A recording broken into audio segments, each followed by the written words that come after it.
वाह माँ, यह साड़ियाँ तो बहुत अच्छी है। कौन लाया है?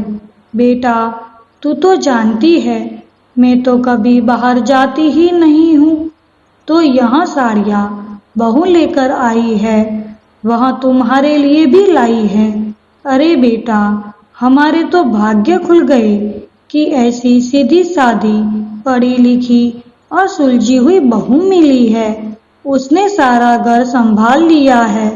अब मुझे घर की कोई चिंता नहीं होती है और मुझे मामा कह के पूरा दिन मेरी सेवा करती रहती है। माँ, अपना ध्यान रखना।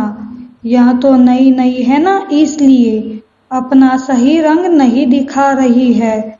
आपको तो सब अच्छे ही दिखते हैं। जब तक आपके हाथ पैर चलेंगे तब तक यह सब आपको अच्छे से रखेंगे। जब उनका स्वार्थ आपसे पूरा हो जाएगा तो कोई पूछेगा भी नहीं। जब आपकी सेवा करनी पड़ेगी ना, तब पता चलेगा कि काम करती है या नहीं। अरे बेटा, मैं तो यही चाहती हूँ कि मुझे किसी से सेवा ना लेनी पड़े और मैं सबको काम करके दूँ। लेकिन भाभी की तारीफ सुमन के बर्दाश्त से बाहर थी। बहू को सिर पर मत चढ़ाना, कहीं उसके प्यार में अपने घर की चाबियाँ मत दे देना।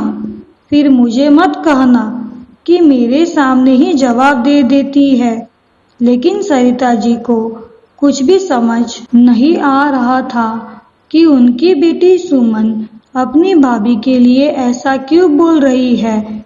जब ये बहू के बारे में बात करती तो वह गुस्सा हो जाती थी और उल्टा बोला करती थी। लेकिन सरिता जी सही और गलत को अच्छे से समझती थी, इसीलिए सुमन उल्टा सिखाती भी थी तो वह सुनती नहीं थी, क्योंकि उन्हें पता था कि भाई भाभी है तो ही बेटियों का मायका रहता है। इसीलिए उन्होंने सुमन को बहुत समझाना चाहा, लेकिन जब भी उसका फोन आता था तभी वह भाभी की बुराई करती रहती थी। पर अब सरिता जी भी फोन पर अपनी बहू की बुराई करती थी। बेटा, तेरी भाभी मेरी कद्र नहीं करती। जब देखो बात बिना बात झगड़ा करती रहती है।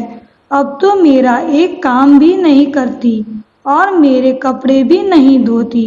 ये सब सुनकर सुमन बोली, देखना माँ, भाभी अच्छे होने का केवल नाटक करती है। थोड़े समय के लिए तो सुमन को भी अपनी भाभी की बुराइयां खूब पसंद आती थी, लेकिन जब माँ कहती थी कि तेरी भाभी मुझे खाना नहीं देती तो उसे भी बुरा लग जाता था।